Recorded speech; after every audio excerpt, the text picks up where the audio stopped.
নমস্কার। আধার card update বা আধার কার্ডের ডকুমেন্টস আপডেট আপনি যদি না করে থাকেন, এই আধার কার্ডের ডকুমেন্টস আপডেট আপনি করে নেবেন। 14/6/2024 পর্যন্ত শেষ ডেট ছিল। সেই ডেট আধার ডিপার্টমেন্ট আপনাদের কথা চিন্তা করে সেই ডেটটি বর্ধিত করেছে বা বাড়িয়ে দিয়েছে। আপনি এখনও অনেক দিন টাইম পাবেন, তাই কতদিন টাইম পাবেন সেই সংক্রান্ত ভিডিও, সমস্ত রকম তথ্য এই ভিডিওতে পাবেন। যদি আপনি ইউটিউব থেকে দেখে থাকেন, চ্যানেলটিকে সাবস্ক্রাইব করে দেবেন। যদি ফেসবুক থেকে দেখে থাকেন, চ্যানেলটিকে ফলো করে দেবেন।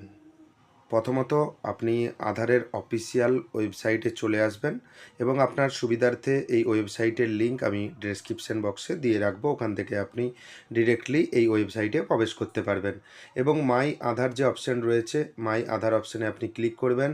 এখানে দেখবেন অনেক অপশান রয়েছে। আপনি যদি আগে আধার আপডেট করে থাকেন, ডকুমেন্টস আপডেট, তাহলে চেক আধার স্ট্যাটাস অপশানে আপনি ক্লিক করবেন এবং ডকুমেন্টস আপডেট যে অপশান রয়েছে, এই ডকুমেন্টস আপডেট অপশানে ক্লিক করবেন।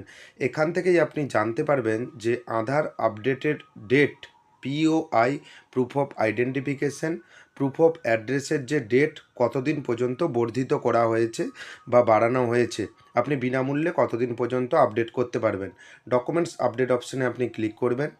ক্লিক করে নেওয়ার পর আপনি এখানে মেসেজ দেখতে পাচ্ছেন, upload documents in support of identity and address free till 14 September 2024। অর্থাৎ আপনি 14ই সেপ্টেম্বর 2024 পর্যন্ত বিনামূল্যে আপনি আধার আপডেট করতে পারবেন। এখানে রেড কালিতে দেখবেন লেখা রয়েছে এবং ক্লিক টু সাবমিট যে বাটন রয়েছে, ক্লিক টু সাবমিট বাটনে গিয়ে আপনি কিন্তু আপডেট বা আধার আপডেট করতে পারবেন অনলাইনের মাধ্যমে। এবং মাই আধার যে অপশান রয়েছে, এখানেও ক্লিক করে আপনি কিন্তু অনলাইনের মাধ্যমে মাই আধারে গিয়ে লগ ইন করে আপনি পরিষেবা নিতে পারবেন। চ্যানেলে যদি নতুন হয়ে থাকেন, গুরুত্বপূর্ণ ভিডিও পাওয়ার জন্য চ্যানেলটিকে সাবস্ক্রাইব করে দেবেন। ধন্যবাদ।